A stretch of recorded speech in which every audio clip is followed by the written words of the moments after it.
This actually is a great segue into one of Becky's questions that she had, which was Stephen Sondheim was quoted saying, "Pop music is swell for rock concerts, but when it comes to defining character and telling a story through character, which is after all what playwriting is about, then I think it's useless and can never work." So, since we have 3 scores here that are sort of rock, indie, folk-inspired music, what is your response to that? Can you read it again? Sure. Pop music is swell for rock concerts, but when it comes to defining character and telling a story through character, which is, after all, what playwriting is about, then I think it's useless and can never work. Who's this Stephen you speak of? Who uses the word swell anymore? I'm taking issue with that. Do you know when this quote was from, Becky?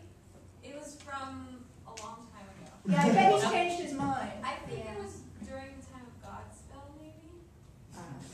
I mean, I would think that he has changed his mind a little bit, but do you feel that there is some difference in telling a rock concert, you know? Well, what did he say? What was the word he said when he said what something's all about? What playwriting? What did he say? He says when it comes to defining character and telling a story through character, which is after all what playwriting is all about. Playwriting, but who says what playwriting? That's where like things evolve. You know, that's what's crazy. And I bet he looks at that. It's like things evolve. It's like just like saying what jazz is. What? And there's all these people that like go, no, jazz is, you know, Louis Armstrong. It's not, you know.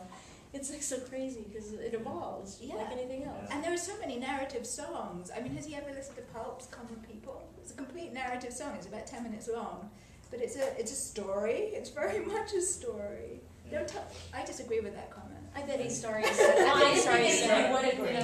You try to fit the character, what he's talking about, that you try to fit the musical style to the character, and at least it sounds like in all these things, but at least in ours I can speak to, you know, it would be weird if these guys playing in bands in Williamsburg were singing like legit kind of you know, operatic stuff.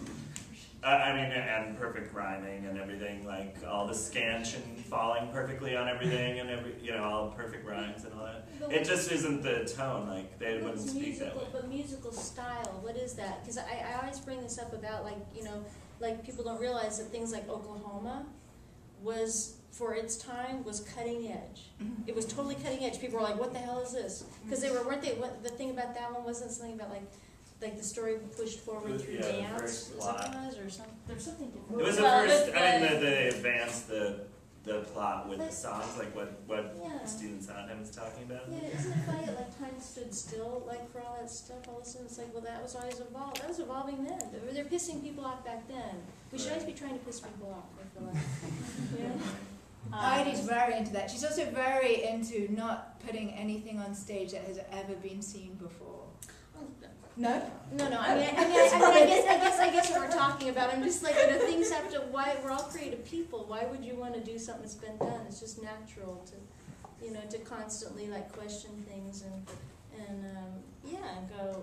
I mean, it's all beautiful. I grew up on that stuff. I love musicals. I mean, I really like. That's like I grew up on this stuff, but it still doesn't make me want to go out and make, you know, Flower Drum Song, even though that's like one of my favorite things in the world. But I never would. Why would I spend my time doing that? It already had been made.